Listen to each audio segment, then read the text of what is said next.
Today I'll explain what SMD soldering is.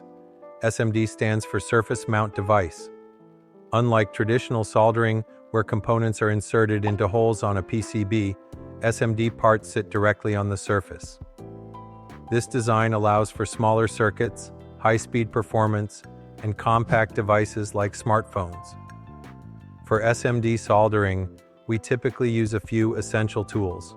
First, we have a fine-tip soldering iron or a hot air station.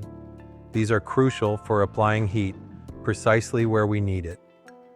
Then, there are tweezers, which help us place those tiny components accurately. We also use flux or solder paste to ensure our joints are strong and clean.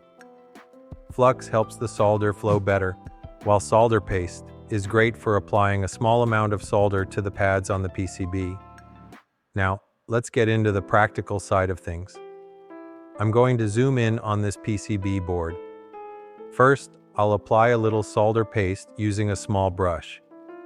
This paste is essential because it provides a good foundation for the component.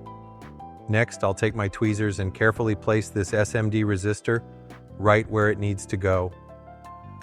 Now comes the fun part, soldering. I'll gently heat the joint with my soldering iron. As I do this, the solder flows and locks the component in place.